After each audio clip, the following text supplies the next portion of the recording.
I wanted to thank you for coming out on this cold, rainy, icy day and braving the weather to hear our panel discussion. I'd first like to start off by letting you know the planning committee that helped put this together. The planning committee consisted of Dion Somerville, the Dean of Students, who's currently not here. She's at Mary Greeley dealing with an emergency right now, which is unfortunate, but it happens in her job. Susan Carlson, Associate Provost. Susan Yeager, Associate Director for the Center for Teaching Learning. Corley Brook, the Director of CELT. And then Pat Miller, Director of ISU Lecture Series. So, and myself, that was the planning committee for this event today. And why did we really put this together?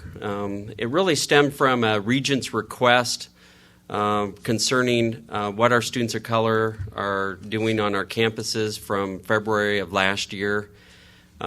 They requested some information at that time, and a group of four of us, Kathy Jones, myself, Dion, and Dave Holger, started looking at students of color and their retention and graduation rates here at Iowa State University, and really what the research says about that, not only here at Iowa State but across the country.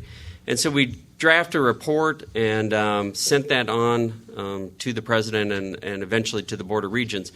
But one of the things as we were doing our research for the report talked about the classroom climate and how important that is to students of color and ensuring their retention and graduation from Iowa State University or any college or university in the country. So we decided to put together a panel and have them speak with you today and have opportunities for questions for the panel so that we could learn a little bit more about how we could be successful here with the retention and graduation rates for students of color. So I would like to introduce the panel now. To my immediate left, Derek Rollins, faculty member from the Iowa State College of Engineering. Mandupi Labode, who is a former Iowa State University alum and a faculty member here. She will also be, I'm going to put a plug in for her. She's also going to be speaking tonight. There's some information back on the back table. Mandupi will be speaking at 8 p.m. in the same room tonight. Also, too, we have James Barnett, undergraduate student here. Joelle Benson, who was an undergraduate student and is currently a master's student here at Iowa State University. And then Mike Whiteford, Dean of the College of LAS, will be moderating the discussion. So at this point in time, why don't you help me in welcoming them, and I'll turn it over to Mike. Well, thank you, Todd, and welcome, everybody. I'm sure we have a captive audience because nobody wants to go outside until it is truly safe to travel. I thought that what I would do, can you hear me okay? There. What I would do is to basically take us 30,000 feet up a little bit and very briefly, talk a little bit about diversity planning that the university is engaged in, and then literally turn it over to our panelists, and I will be a moderator. I'm not sure on a topic like this, moderation, or to be a moderator means I take notes and let the conversation move along. So we've got about an hour and a half to do this, and this should be fun and exciting. Let me simply begin by talking a little bit about the university's commitment to increasing diversity on this campus. And by diversity, if you've looked at the strategic plan, something I'm sure all of you have memorized portions on well, some of you have because you're called to say, well, that's page 5 of the strategic plan. You will see in clear language a university commitment, and this comes right from the president, right on down, I hope, to everybody on this campus, about the importance of increasing diversity in culture, increasing the diversity in the students, in the faculty, and in the staff that we hire. It's easy to make pronouncements like that, and I believe the university has done that for a number of years. And so the time has come to say, okay, what are the actions and what are the results? And I hope that in the conversation that follows over the next hour or so, that we can begin to gain some insights as to how successful we are beyond simply the recruitment stage. But before we get to that, I thought that you might be interested to know a couple of things. Pat Miller asked me to kind of burrow through some of the websites and share with you several of the observations that the university has pulled together, sort of to help us set the stage. One of those is an annual diversity report that goes to the Board of Regents this week, and the part of this diversity report focuses on faculty members, generally speaking, compares what the University of Iowa, what the University of Northern Iowa, and what Iowa State University have done. If you look at this, and it's not a terribly long document, you'll see that Iowa State University, in some respects, is doing better than its sibling institutions. That the number of women in executive, administrative, and managerial positions has gone up a little bit to 35.8%, over 35% a year ago. I mean, the arrows go in the right direction, and I want you to be aware that probably the numbers are relatively small in all of this. Minority employment and tenure track group has gone this year, it's at 20%, 20.4%, a full percentage point higher than a year ago. So it'll be interesting as we talk about the climate in the classroom to see what types of observations our colleagues are making in terms of how successful are we in carrying not only the recruitment of diverse individuals into the university environment, but key to us is how successful are we in retaining them. In the September or the October monthly meeting of the President's Council, it's a group of many individuals that President Joffrey convenes once a month, and he shares with us petty bureaucrats all kinds of information on enrollments, how we're doing with campaign foundation work and so forth. And one of the things, and it's one of these things. Look at this. And I know that Mel probably can see it in the first row, but you can probably see that we're looking at overall a type of trend that this bar graph shows. And I might add, we do have a statistician on board. Derek was accredited as coming from the College of Engineering and Dean, and indeed he is a new assistant dean in the College of Engineering, but part of his appointment is in the College of Liberal Arts and Sciences in the Department of Statistics, and we claim his expertise and his wonderful teaching just as quickly as the people in Marston Hall do. But anyhow, so that's a commercial for Derek, who is feeling down because he in the street and his bicycle had a run-in over the weekend. In a 10-year period, we have indeed made some nice improvements with the recruitment of undergraduate minority students. I'll pass that to this group because you might want to take a look at that. So that's good news. The somewhat discouraging news is that in the fall of 2007, 15% of the students who had enrolled the previous fall did not return to Iowa State. That's in general. Those are higher numbers or a higher percentage that we would like, and the university has some interesting explanations ranging from money to high school preparation to a number of other things on why that takes place. So if we're looking at 15% of students who did not return in the fall of 07 from 06, that figure, that percentage is, pales in comparison to the fact that 26.8% of first-year African American students did not return in the fall of 07. And that is, my friends, something that we need to be very, very concerned about, and that I hope that the panel today can help us identify and shed some light on what's going on. So, presumably over the next, and I've taken more time than I thought, hour or so, we are going to listen to individuals talk about the issues that are so important to all of us: minority, diverse recruitment, and retention. How do we make Iowa State University truly all that it can be in terms of creating a campus climate, one that is welcoming, and one that is absolutely sincere in its commitment to making this campus as diverse as it can be. Thank you. So, would someone like to begin our conversation? Hello. I think it's appropriate to hear from students. I do too. Sorry.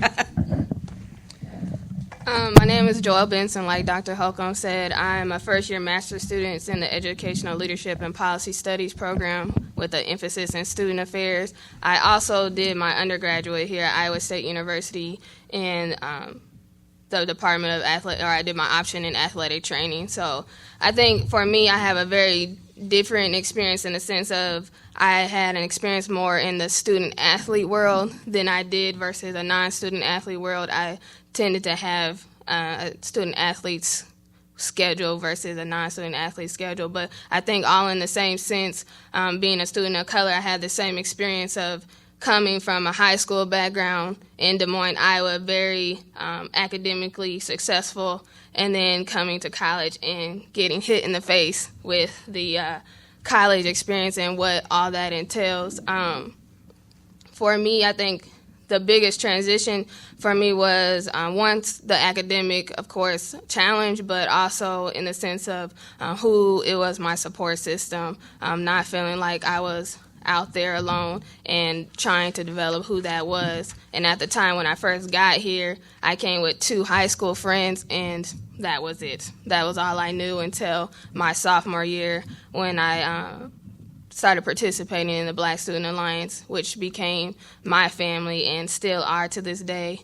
And I love them to death, and I don't think without them I would have the support that I did. And also being a scholar here with the Multicultural Vision Program, I had the Multicultural Student Affairs Office as well. And so I think for me, even though coming from Des Moines, that's a predominantly white city still, culture and diversity wasn't an issue because it wasn't something that I had to think about until I came to Iowa State, that's on a predominantly white campus, and then I saw that I was a minority, and then it was an issue, and how did I deal with that? I'm going to not keep going. I'm going to let them go, and then I'll feed off of them if you don't mind. Thank you. James. My name is James Barnett, excuse me, and I'm a junior in logistics and supply chain management. And basically my experience, kind of what you got from Joelle's sentiment, is that the transition for many students can be difficult, especially for minorities, for cultural reasons. As you know, many of you who may attend this university noticed that there is a significant difference in the enrollment numbers between minorities and white students. And for some, that can cause what they call a culture shock, obviously, which does inhibit, academic success in many ways because excuse me, college students, I'm not a statistician, so I'm not going to quote anything too technical, but, I do research in the social sciences, and through my research, I've investigated that many students gauge the college environment and the social acceptance as the most important factor to success in college, mainly because you have people who support you, you have things that you can do and not be stressed out that are non-academic, maybe some academic. And for minority students who don't engage into the university, I think is one of the major reasons that they leave, from friends that I've had transferred to historically black colleges or maybe go to different colleges. They thought they can get a little bit more social support. And I think on my behalf, I've been successful in the way that I've engaged with the university to kind of push the diversity agenda in a way that makes me feel accepted, obviously, because I have a role in the university and I'm not simply a student wandering and not advocating to my environment. So when you feel a part of your environment and you have an influence on your environment, you're more likely to stay in that environment. And many students lack that. And I don't think it's just minority students, I think it's many students, but it affects minority the most. So that's kind of a brief spiel about my general perception of that. So, if you guys have anything you want to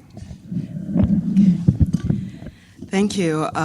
Just a little bit about my own time period. I was a student here from 1983 to 1988, and I ended up being a history major. When I was a student here, I'm sure that that James and Joel can talk about whatever the big issues are in campus. When I was here, I think Black Student Association was relatively on a quiescent phase. Some of the larger issues, I think, associating with race that became flashpoints were the Jack Trice issue. I don't know if people remember that, is whether or not the stadium should be named after Jack Trice, and I believe the regents voted that down, and it became, I think, in the dorms and in collegiate, in kind of college environments, a really negative flashpoint, being seen as a way in which the university was hostile or endemic to issues affecting African Americans and race. I think that I came back as a faculty member from 1992 to 2000 teaching African history. And I think one of the things that I observed immediately that was different was the activity of the Black student, the BSA, and as well as collegial relationships amongst other student organizations. And I think it's an interesting aspect when I was out of academics. It's given me a lot of time to think about some aspects of campus climate that are hard to articulate, which is the relationship between student organizations and students feeling empowered and faculty feeling empowered, which is maybe not a great burden to put on students, but I think that there's often this intersection, at least amongst faculty of color. Dean Whiteford, I don't know if you can say a little bit more about what the retention and recruitment about faculty of color are, but this is one of the issues that I think is affecting probably not only Iowa State, but most institutions of higher education, that the recruitment and retention rates have been really, really bad, just to be non-scientific. And it comes down to a variety of personal reasons, but I think it also has a feedback loop with students. I certainly was shocked when I did not come from a predominantly Black environment. I came from Muscatine, Iowa. And I was really surprised. I think my fantasy of what higher education would be was that I would see faculty of color, and I do mean, not just African Americans, but Latino, Asian, and so on. And I think it's less easy to do this now, but I did not have an American-born faculty member of color during my 5 years at Iowa State. And I think that has an impact not only on students of color, but also majority students.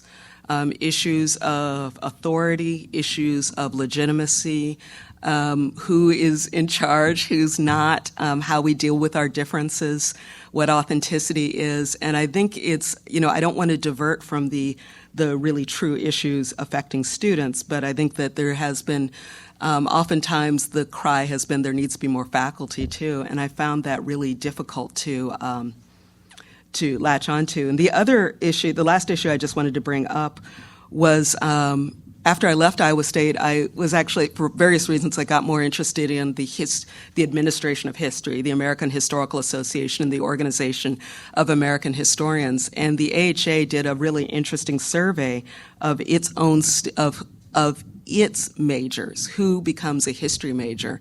And it actually remains one of the very, very few, or in the minority of liberal arts majors that is still predominantly male, because I don't know about Iowa State, but in a lot of places like where I'm teaching now at IUPUI in Indianapolis, the campus is majority female. So history has been a very strong majority male, and it is probably, according to the AHA's own standards, it's one of the least diverse majors. And what I became really interested in is how diverse liberal arts majors, as opposed to, say, English or foreign languages and so on. And so what I became really interested in is the way in which students see a home in their own intellect, in which they have an intellectual home. And I think that from just casual conversations with friends and so on, it seemed that many times there was a division between faculty and student affairs. So saying diversity issues are student affairs issues. But not kind of in making intellectual inquiries about how the ways in which we teach history. How do we reflect issues of the true intellectual advances that have been made as far as diversity, but how do we recruit and retain students of history who are women and people of color? Because that's where according to the AHA, the history profession needs to make moves. And I'm just curious about, if that's been an area of inquiry as far as the discipline-specific changes. So that's where I'll leave my initial comments for now. Okay. Well, I'm going to come at this from just a different point of view, from a faculty point of view. And I'm going to start when I was a student. And that was a while back. Don't want to tell you exactly how long ago that was, but I remember as a student in graduating how I was so turned off by being a college student. I was at a predominantly white university when I got my bachelor's, and I told myself that I would never go back to school, that I was done. And I had some encounters as a student of color. Back in the 70s, and it took me a while to even begin to think about going back to college and getting my doctorate. And a lot of that had to do with the way that I felt I was treated as a student in the classroom by faculty. And I'm going to share some examples, some more current examples. And the other experience I draw from are some experiences that my kids have had. I got 5 kids, and they've all gone to land-grant schools. I say that we're a land-grant family. I went to Ohio State, and I have 2 daughters that went to Ohio State. I have another daughter that went to Penn State, and a son who is here at Iowa State. And I could tell you about some experiences that each of my kids have had. But I'm going to even go a little bit further than that, and I'm going to tell you about an experience that happened last week. Okay, I was talking with a student of color, and she's an engineering student, and she is she's a senior. She's looking at graduating, and she's not walking away from Iowa State with a lot of very good feelings. And I began to inquire as to why she felt the way she felt that way. And, she began to describe to me some of her experiences. And one of the experiences that she said she had, which affects, I think, faculty, is that she said that she felt that in the classroom she was always at a disadvantage. And I asked her why. She said, because faculty make it so easy to cheat. And that came to me as a shock. I said to her, cheat? I said, we make it easy for students to cheat. She said, yes, students cheat all the time. And she said they get in their little groups, and the faculty, there are certain advantages that students have because they have a network. And depending on, your network, that strengthens your ability to perform in the classroom. And she felt that it was just very widespread. If it was just an isolated situation, she probably wouldn't have been so angry about it. She was angry. And this student is going on to grad school, and she's a very bright student, and will be famous one day. That might be my claim to fame that I knew her. She's very, very bright, but not feeling very good. So when she said that, the first thing I thought about was, my own class. I thought, do I make it easy for students to cheat? And she's had like 3 courses from me, and And she says, well, no, not in your class. She said, and that made me feel good because, I work really hard not to set an environment up where certain students have advantage over other students. And that takes a lot of work to do that. For example, not giving old exams, okay? I never, in my time here at Iowa State, I've been here since 1990, and I have never once given any problem on an exam that I had given before because I did not want certain students that had a test file to have an advantage over students that did not have test files. The other thing that I do is I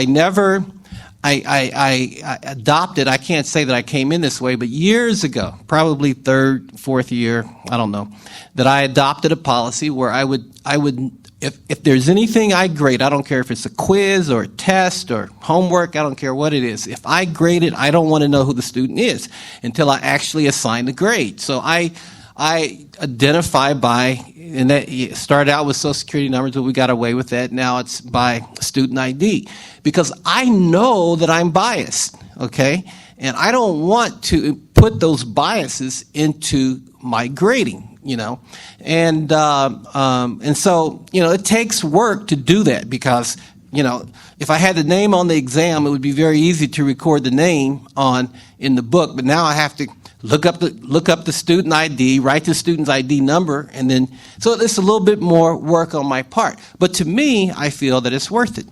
And so, so I think one of the challenges that I think I have with my colleagues in this new position, being an assistant dean of diversity of the college, is to really challenge the faculty, to ask themselves the question: do they do anything in the classroom that perhaps can give certain students an advantage and certain other students a disadvantage? Let me give you one more example, and then I will shut up. That comes to mind, and that's another thing that I don't do is I don't allow students to form their own groups. Now, the reason that I don't do that, a lot of the things that I do as a faculty member, I've chosen to do out of my experiences as a student. I remember back being a student when I was in my design class and the professor allowed the students to get their own groups, and I remember feeling very left out. There were, everyone kind of had their buddies, and they went to their buddies, and they worked together.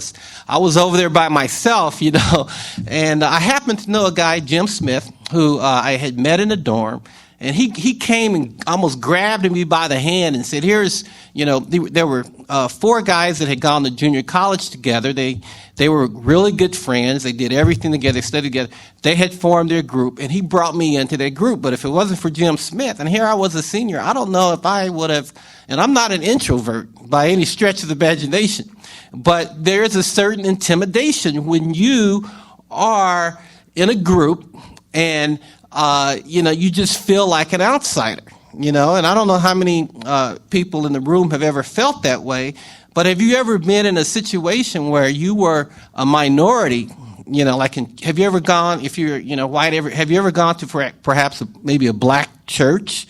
Think about how you feel, or a picnic where, there are a lot of blacks and you're the only white. Well, see, that's the kind of thing that students of color feel all the time. And those same feelings that I think that I had back in the 70s, I think a lot of students have today.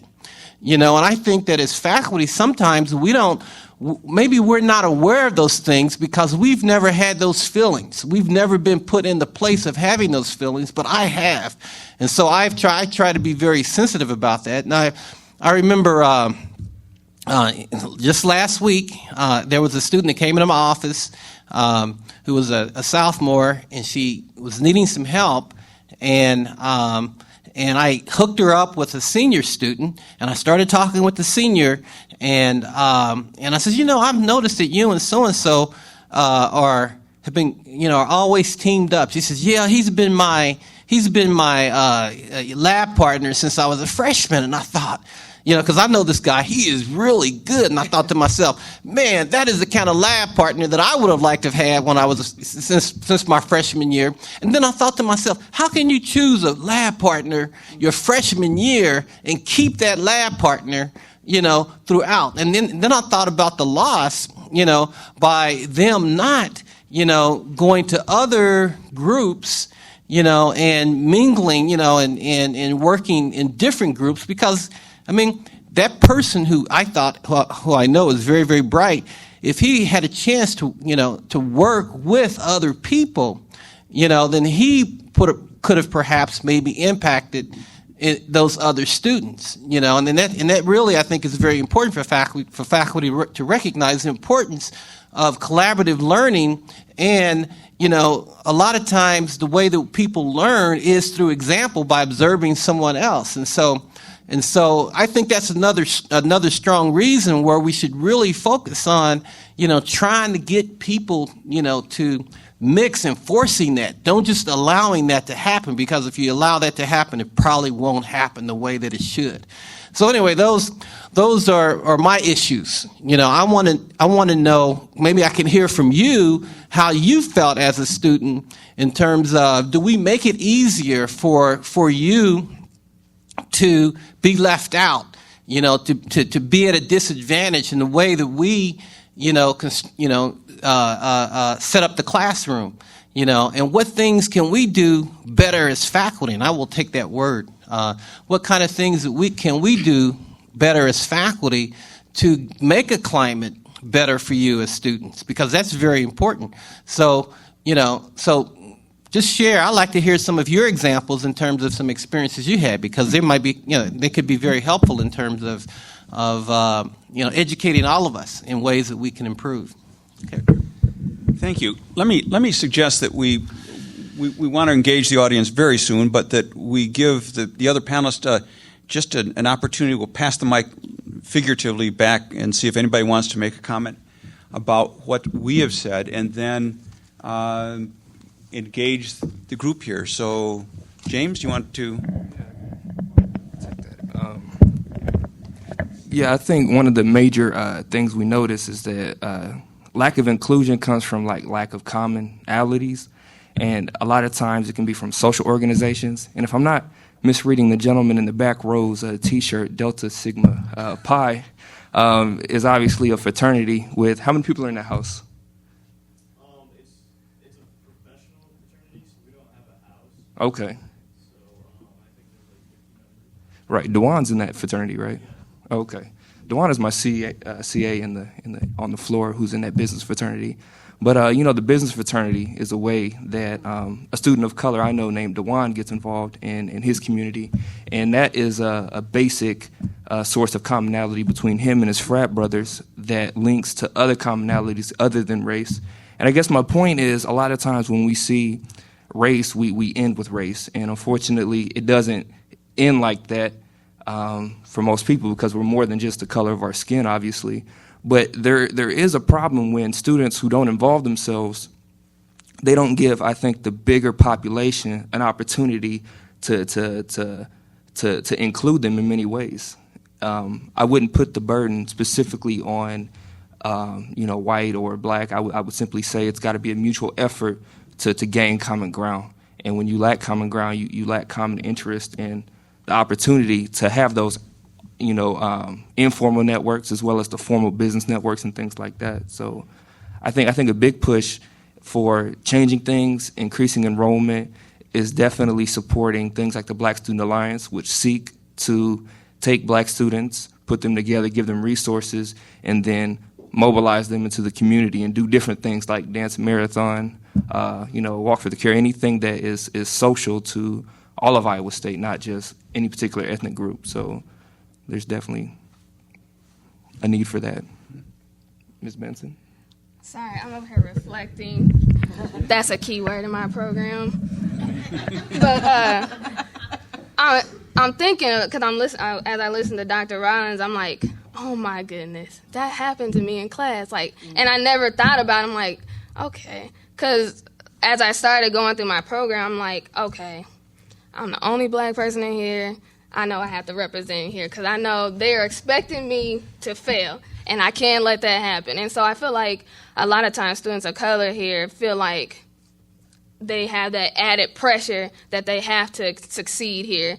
And with that added pressure comes all the other things they have to worry about financially, the support, whatever's going on at home, let alone their academics. And so it's funny that he's bringing it up. And the resources, as far as he's saying, the extra incentive that students have, that some students may have as far as how they perform in the classroom, seeing it all the time. And I think that's a good point that Dr. Rollins does in his class, is not giving out previous tests from the year before, because a lot of those students who have access to that test, they just memorize that. Okay, I know that's going to be on there, and they're successful. Well, if you don't have access to that, then not only are you going up against the class, especially if it's a curve, but you're also going up with your expectation that you have of yourself and what you think others have of you. And so I think that's a great point of what Dr. Rollins brings to his class. And I'm thinking, man, I know students are dealing with this right now. And as I shared earlier, a lot of the support system that I got was not from faculty. It was from our staff and administration that was in student affairs. That's where my support came from. And I was talking on the phone with some family members. Yeah, I'm like, you know what? I'm trying hard to think about what faculty here at Iowa State influenced my education as far as my experience and how I grew as a person, and I still can't think of one, and that's a problem. And so how do we address that is the question. And I don't know if anybody else has experienced that, but I'm like, in my education, I just feel like I was always, Joelle, you have to do it. You have to do it on your own, or the outside people are there to help you. I didn't feel like, as much as faculty said, I'm here for you, you can come to me, I still didn't feel like that was enough. I didn't feel like I still had that support. Or, yeah, you can really come to me, because as Dr. Rollins said, he made a good point also of some faculty may not know that they have those biases, and they may not even realize that they're bringing that into the picture when they are grading certain students' papers and so forth. And so until a faculty member really realizes what they're bringing to the table and how they're affecting their student, then we still have a problem with bringing our students in, and not, most importantly, how we're keeping them here. I'm really struck by a couple things. One of them is one of the things that Dr. Rollins is bringing in is the sociology of the classroom, I guess, and that's something that you're never really encouraged as a faculty member to think about, is what are students bringing to the table, what are you bringing to the table, how do you create microclimates, and I was also struck, because I'm going to start doing this for my next assignment at IUPUI, is the using of the ID, because the student ID for grading, because that's something that I think any student, regardless of their race or background, can understand. They say, oh, finally, okay, this is, first there's this aspect of, wondering about being identified, but also saying if something that is fair that is done out of equity for a particular group is probably going to be equity for everybody. But the other thing, just listening to Joelle and James, is that it's just also, my heart goes out a little bit, because it's talking about an aspect of maturity and kind of an aspect and maturity in saying that the collegiate experience, the traditional collegiate experience, is not necessarily on offer for all students. And some students have been in that circumstance because they might have children, or they might have, there's lots of reasons why people don't have the traditional collegiate experience, or necessarily having it be enjoyable or pleasurable, but having it be almost like I wouldn't say contract labor, that has very specific resonances. But I think it's something that faculty need to be aware of, is that I think faculty often aren't, they're kind of oblivious to what the students are going through when they're and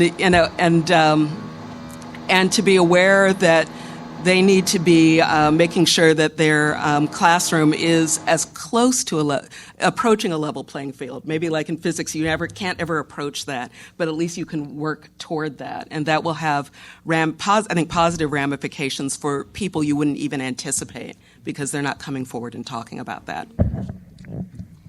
Well, I just want to share. Obviously, I opened that up because I wanted to, kind of get things moving here.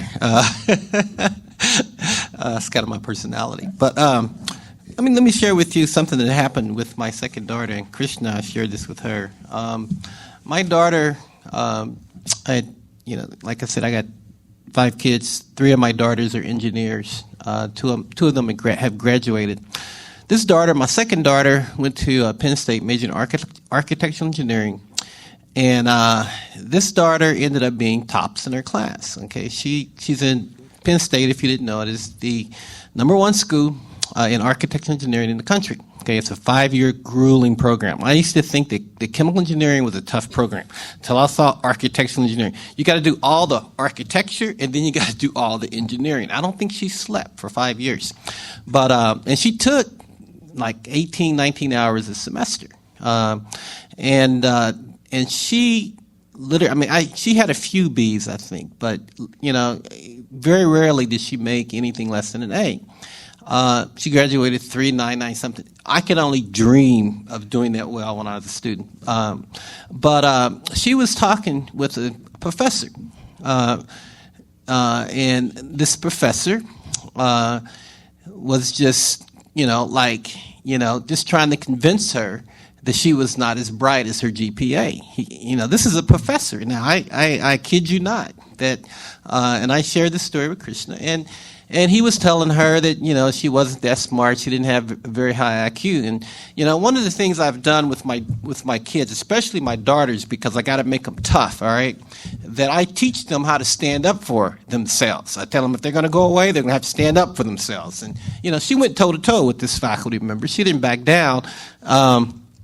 But I just thought to myself, that, in this day and time, we're talking. This is not when I was in school. This is 2000. She graduated 2004, I think. And here's a faculty member. She's the only African American in this program. The only African American woman in this program, and you would think that this faculty member would just be bending over, just trying to do everything he could to encourage her and just send her off with just great feelings about Penn State and the program that she just completed. And he's in there trying to convince her that she's not as bright as she is because she is the top student in his program.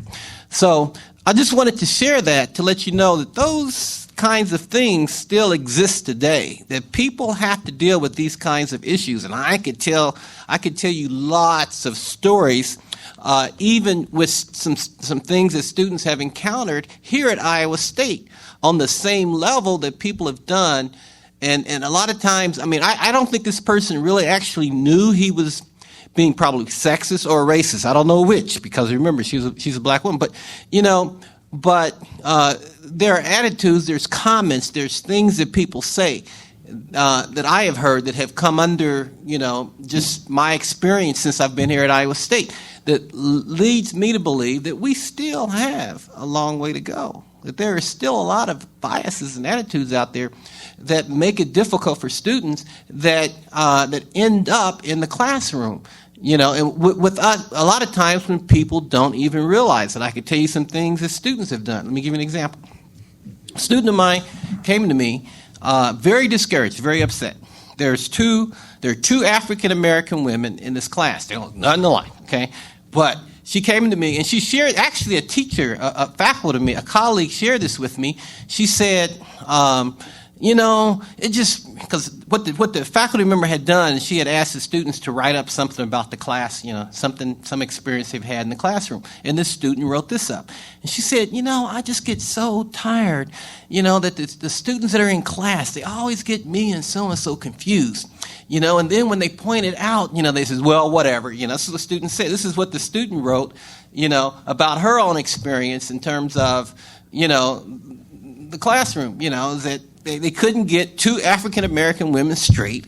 And when they tried to point it out, the response was, oh, whatever, you know who you are. And so anyway, just some more things to think about and maybe to get you thinking as you ask questions and try to, get this discussion a little bit to a new level here. There's a mic, I think, that they...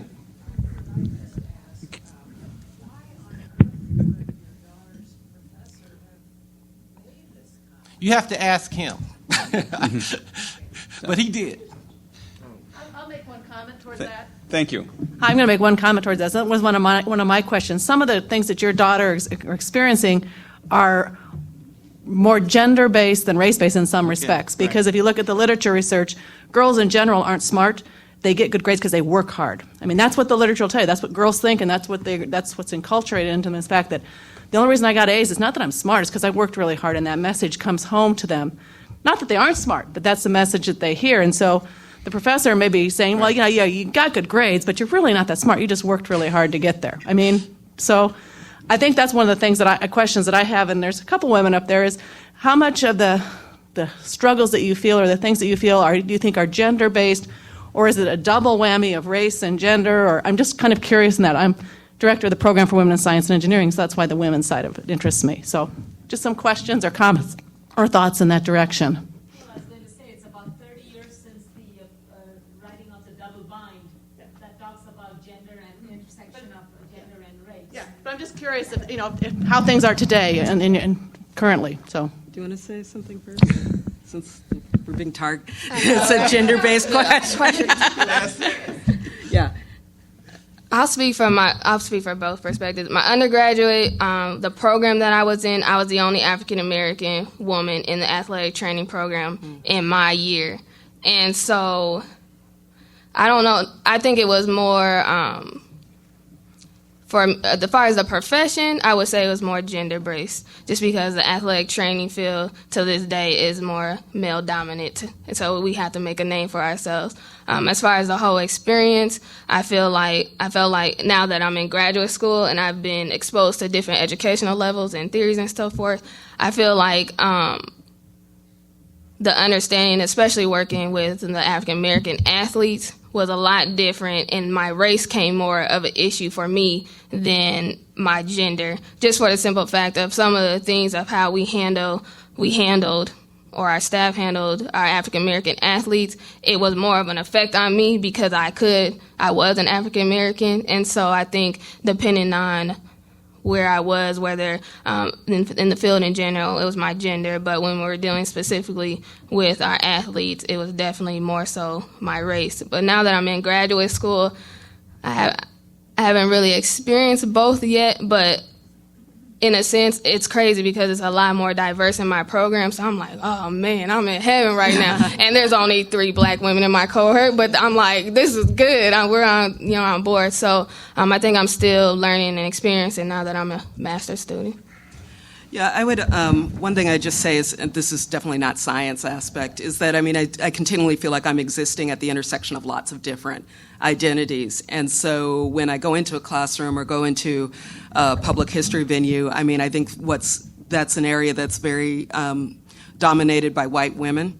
So even though that history is largely a male domination, so I think that there is this aspect that history still has some male authority, so there's this kind of question, where you coming from? I think there's a lot of things going through there. It's a tremendously complicated, but one of the issues that I've gotten more aware of as I've had friends actually go through tenure battles, I will say I'm exempting any tenure battle here. This isn't the discussion, but is how extremely rare full professors who are women are, and how that has a huge impact, not only this is stuff I did not care one whit about as a student, but that not only having women and other minorities in leadership positions, but having them in leadership positions in which they are not afraid to affect change.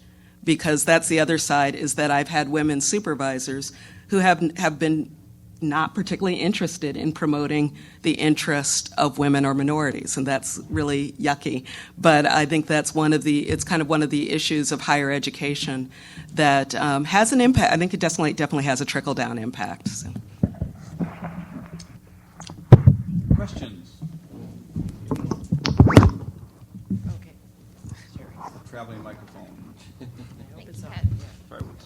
I'm Sherry Wolf. I'm the executive director at the YWCA here on campus. And Joelle, I wonder if I had the same experience as you in terms of not being connected to a university I went to a community college, a very small community college. I'm a white girl from northern Minnesota, and so I grew up with very limited diversity, predominantly Native American. And so at my community college, I did not have any relationships with my professors. And then I went to the University of Minnesota Duluth, and I was like one of 30,000, and there was absolutely nothing to connect me to that at all. Then I went to University of Alaska Fairbanks, which was a much smaller campus, and I graduated with a history degree, and it was a community. And I think part of it was because the university as a whole was much smaller. Therefore, the departments were smaller, and those communities could gather. Although, I mean, even there, I had very limited diversity, a few Native Alaskans. But my question is at the size of Iowa State University, I think professors have to do more to build those relationships. And otherwise, the students just sort of trickle off. And I'm actually wondering now if at the University of Alaska Fairbanks we really engaged a great deal with the Native Alaskans, with our community did a lot of rural college things, and they really were about diversity in the classroom and bringing that diverse experience around. And so I wonder if they both are connected, because the buy-in to diversity was so felt that helped the smaller departments build those relationships. But I don't know if they were or not, but I just wonder if Iowa State does anything to, realizing their large community, build those relationships and talk to departments about that. As you were talking, I thought about a change that happened in my life as a result of reading a survey that our department gives to the graduating seniors. And a student had said, was very, I don't know what race the student was, but the student, said that they felt very much isolated and alone, and they felt that they're graduating with a degree in this department, and that no one really knows their name. And I was like, I am so bad with names that could have been me, And so it changed my life. What I did was, it was good that the university started giving the picture IDs with, or pictures with the class enrollment. And I work really hard, and I tell students that the challenge for me is to learn their name, and I have to study their names in the same way they have to study my course. I have to write it down, and I have to work with it, but it's a lot of work for me. But from that moment on, I decided that I was not going to let a student take a class from me that I did not know that student's name, because I never wanted to feel that if I ever read something like that again, that I was also a part of that group that did not know that student's name. So that's really important. And there are things that we can do as faculty, even though we have large lectures or whatever, to make the student feel more like they are a part of a community and not just someone that we're taking tuition from, and assigning a grade to. And that's the way students feel sometimes. James. Oh, no. Question. Hi. It's not a question so much. I just had a comment. I'm Melanie Smith. I work in the office of the provost now, but I was a student at Iowa State. I did my undergrad here. I got a degree in elementary education, and then I got my master's in the higher education program, emphasis in student affairs. And, just hearing this, of course, I had my own experiences as a student of color, and I came from Chicago. So I dealt with that initial culture shock first coming here. Some things that helped me, not necessarily the BSA, because I wasn't that involved when I was first here as a student. I think one thing that's very important is academic advising and making sure that all the advisors are very literate, so to speak, and able to deal with issues that students of color have, because sometimes that's the only kind of interaction that students will have with someone more on a personal level. But as I was at Iowa State for a long time as an undergraduate. As I moved on in my program, I did become more and more involved in student activities, things like that. One thing that I was thinking of as being a staff person now and a person of color, about how my experience, I think, differs sometimes from the majority experience. Recently, I had an issue where one of my friends was having a baby, and I, really needed to be there. And she's been here in Ames for a long time, too. But for me, it was like that person is a part of my family. So whereas some supervisor may see that and say, well, this, if I let you go, on emergency leave for every friend that, has a baby, what kind of precedent would that set? But being here in this community where there are so few African Americans and having this longtime friend, that was very important for me.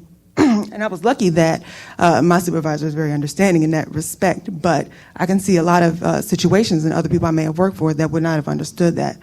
And another thing is about this attitude, the example that Derek gave about his daughter and this faculty member trying to convince her that she wasn't, as good as she is, basically. And one thing that I always looked to was the standardized test. People talk a lot about the biases, but that was something that helped me coming from Chicago and hearing about the Chicago public school system and how not so good it is. But being a graduate of that school system, the standardized test, when I found out that everybody all over the country took the same test, and so if I was in the 90-some percentile, that meant that I was good enough.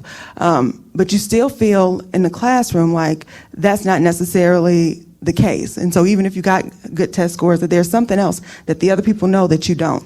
In the master's program, very diverse program, great program, but I still felt like the majority students had an in. They knew the second-year students, they knew things that I didn't, and that there wasn't a lot of support on a graduate level because they expect you to already know it. You've already gotten a degree.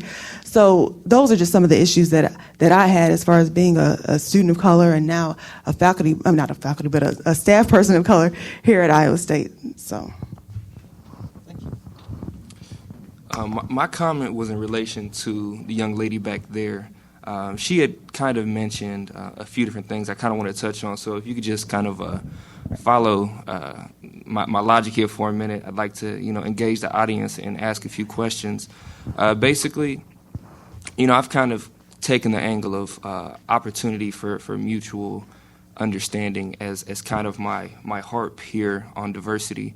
And the reason I think I'm so adamant about that is because, like I said, when we don't have an opportunity to communicate on common ground, it makes things a lot more difficult. And even though we may bring in, diverse bodies of students to try and integrate them into the environment, it's unsuccessful because though the physicality or the location of the student changes from, say, HBCU or historically black college university to Iowa State being a predominantly white one, the mentalities don't.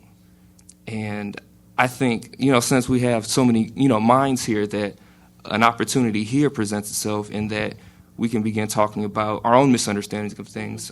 Because, to be honest, just because you might be from a disadvantaged group, say, I'm an African American, that doesn't alleviate me of the responsibility of being aware of my own biases. I've written poetry, I've done a lot of writing in my time, and a lot of times I'd look at my prepositions, and it would always be he, my, doc, it'd always be in reference to anything professional, everything that, I realized I might have been kind of sexist in the way I was writing some of my material.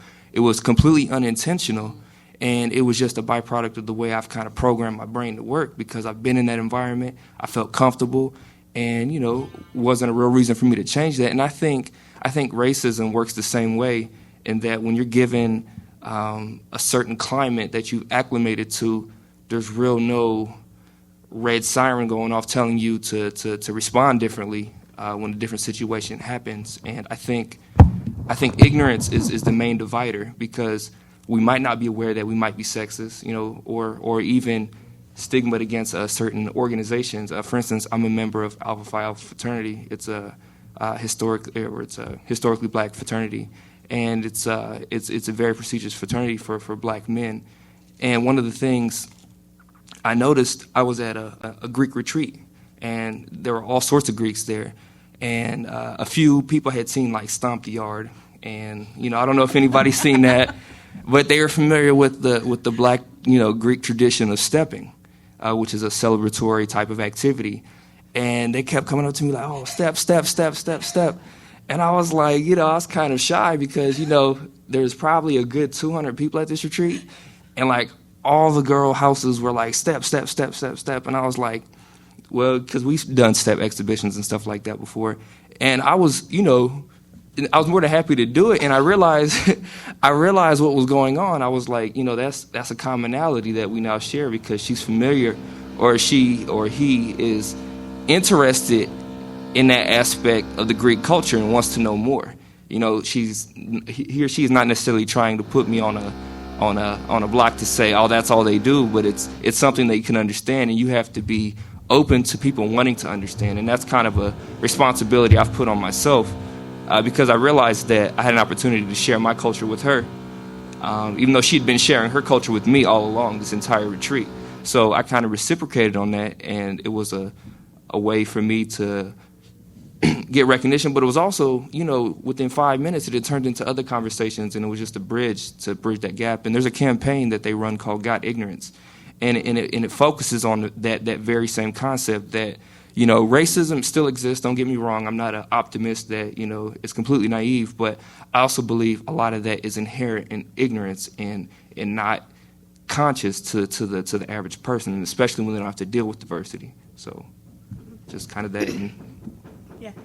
Okay, my name is Bree McGriff, and I'm a junior here at Iowa State, and this is more of a comment addressed to Dean Whiteford, because you were asking, why are so many of our students leaving? Like, why is Iowa State having this problem? And I was sitting over there thinking, and it really came down to support, because I'm a high-achieving student. I'm involved in a lot of different activities, and you get a lot of burnout. And I think that's what you see with a lot of your students of color. The president of BSA, president of this, you end up being the president of this, so you're president of that, you're on this committee. And so, in essence, you become the representative of all people of your culture, and it's a lot of pressure in that way. But then I see a lot of our different, support mechanisms going away. Like, there's no more Circle of Trust like there used to be. There's no more Band of Brothers, and those are organizations that help the students come together and form that support network.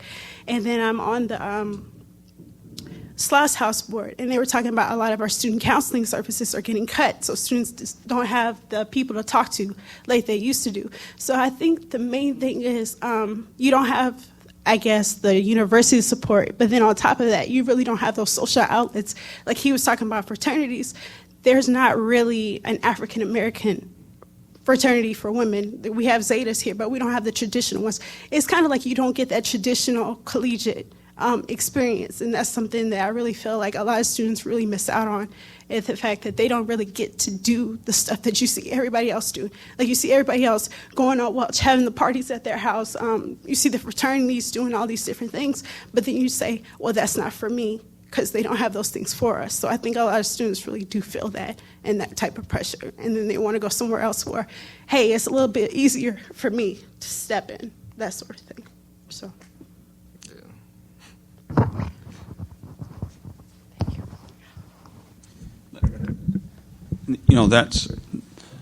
Those are a series of very, very, very good comments, and I think that to a certain extent the pressures placed on minority students are also similar pressures that we place on minority faculty, and with some of the same results that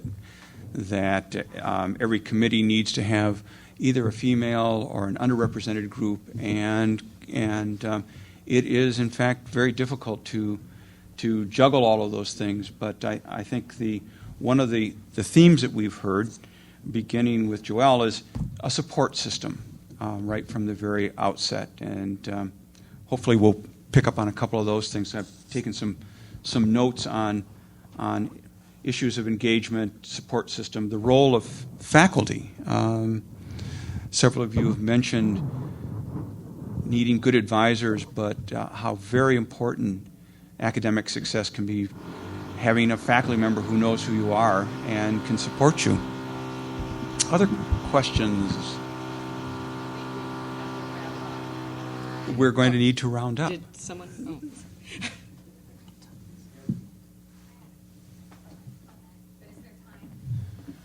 Pat? Yes. We've The got last a question, last because question they or are comment. beginning their work which we want them to finish eventually. Being chased out by a construction crew. All right. Hi, I'm Teresa Downing-Matibag, and I'm an assistant professor in sociology. And I wanted to just talk a little bit about the importance of inclusion in environments. I lived in Japan for a couple of years, and I was a minority in the rural city where I lived. And I had people touching my hair on the bus. I had people calling me gaijin when I was walking down the street. I had people trying to, peek through the doors and watch me when I was doing things that should have been done in private. And there were signs on a lot of the bars when I was there that said Japanese only, because there was a big AIDS scare during the period when I was living there. And I want to say that, and this might sound strange because I'm Caucasian myself, but in some ways I have felt a similar sense of cultural isolation here at Iowa State University. I have a cultural identity that's very grounded in Asian culture and Japanese culture in many ways. And one of the things that I've noticed here is that we have, and I might be wrong, but it seems like we have a lot of divisions. There are groups for faculty of color, there are groups for students of color, but when I talk with people and I say, well, how do faculty of color and majority faculty work together to address some of these issues, the answer I get is we don't really have very many opportunities like that on campus. And it wasn't until I joined the College of Liberal Arts Diversity Committee that I started having more opportunities to work with diverse faculty, from across campus. And I really appreciated that, and it's made me feel better. But I think that a challenge for us all is to create spaces on campus where faculty and students of color work together with majority students and majority faculty to create a more inclusive environment. And I would just like to know what you think about that idea. Yeah, I'm appreciative of your comment, and it speaks respect to that you have that identity, and I think you are a minority, being a Caucasian woman faculty here that has that cultural background. I don't know if I can speak for the others, white faculty here, but that you are definitely a different, because in a sense, I feel like with that, having that experience that you do, you have a different outlook of how students of color, how we're feeling, and you're able to, how you're teaching or your thoughts, you're able to better understand that. And I don't know if necessarily other faculty that are not of color have that understanding. And so I think you bring a different outlook to it. And so being an ally to other faculty, bringing that experience, and like you said, having that more inclusive relationship as far as talking about it, I definitely think it's something that can help, but it takes action. I mean, it's a lot of, we can talk about it, but how are we going to implement it, kind of. Right, and that's the question, is what is a practical step we can take to implement? Well, I'm not in this institution, but I think one of the things is really recognizing that the institutional natures, the nature of a lot of these issues, and how the power actually flows. And I mean, I really did not feel this way 10 years ago, but I feel far more radicalized and to understand at what intersections of power we occupy individually and how we can work most effectively collectively, but also really understanding the classroom is one of the most powerful environments. And I think that is, when I was here and where I am now, we actually often don't talk about pedagogy. And making sure that pedagogy is one of the most important issues, because I think we're really comfortable talking about that with elementary ed, but we're not necessarily comfortable talking about, and we is just saying me, talking about the issues of not identifying the student who is, who looks of color, to kind of swing around and say, and how do you feel about that? Or a student who is out, to identify, to always put those students on a spotlight on them. But I think faculty are so, it's a very, very, very privileged position. And we often forget how privileged and how powerful it is. So I think even starting from that point and instituting those discussions and making them a norm in the department is a really important way. So it's not just the diversity committee, but it's the diversity committee and Department X, Y, and Z. Yeah. Okay. All right. Number of faculty at this African American faculty at this university. I would imagine that number is less than 30. It may be less than 20. Tenure track, I'm talking. Okay. So there aren't very many. Okay. So if you're talking about again bringing those few African American faculty, a lot of whom are non-tenure, on tenure track, trying to get tenure.